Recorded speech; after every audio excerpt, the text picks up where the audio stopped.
मकान मालिक की लड़की के साथ दोस्त का अफेयर। दोस्तों, करीब 10 वर्ष पहले की बात है, जब मैं किराए के मकान में शहर में रहता था।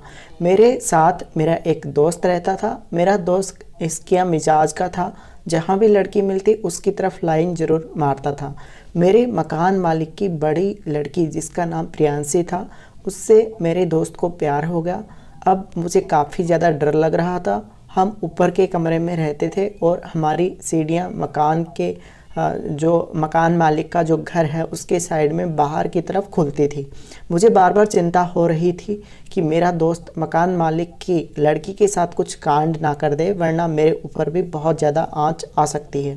प्रियांशी काफ़ी खूबसूरत थी। वह गोरा बदन, चमकीली बड़ी आँखें और गोरे गालों वाली थी। ज़्यादातर मकान मालिक घर में ही रहते थे। कहीं भी जाते तो पूरा परिवार साथ आता जाता था। मुझे लग रहा था कभी ऐसा दिन आएगा जब मकान मालिक की लड़की अकेली घर पर मिलेगी। ऐसे ही एक दिन की बात है, जब मकान मालिक के रिश्तेदारों में कोई चल बसा। अचानक सब लोग गाड़ी से चले गए, पर प्रियांशी घर पर ही रह गई थी। मुझे नहीं पता था कि प्रियांशी मेरे दोस्त को कितना चाहती थी, पर दोनों में आपस में बहुत सारी बातें होती थी।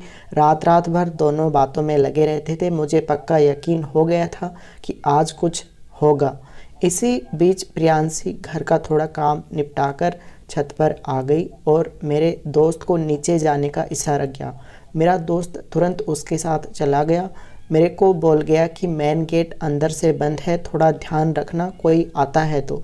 मेरे दोस्त को प्रियांशी अपने बेडरूम में ले गई थी। तभी ज़ोर ज़ोर से बेड की आवाज़ें आने लग गई थी। मैं एकदम से डरा हुआ था, कोई आ गए तो क्या होगा। करीब 1 घंटे बाद आवाज़ थमी, सब एकदम सामान्य हो गया। मेरा दोस्त मेरे कमरे में लौट आया और तुरंत आराम करने के लिए सो गया। इसी बीच मेरे मकान मालिक घर पर आ गए। रात को सोने की तैयारी हो रही थी।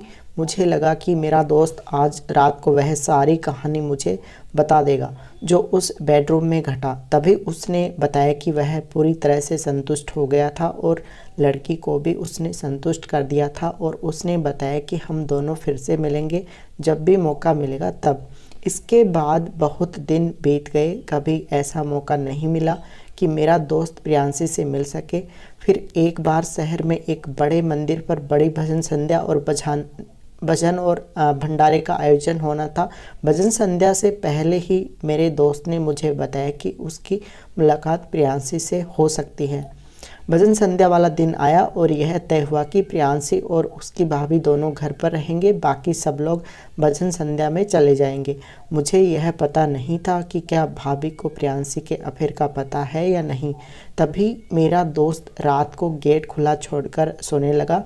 मुझे भी नींद आ गई थी। रात को 12-1 बजे के वक्त मेरे दोस्त का बेड हिलने की आवाज़ें आने लगी। तभी मेरा दोस्त थक चुका था, पर प्रियांशी नहीं थकी। वह आह आह कर रही थी। तभी वह मुझे बोलने लगा कि अपनी इच्छा तुम भी पूरी कर लो, पर मैंने मना कर दिया था।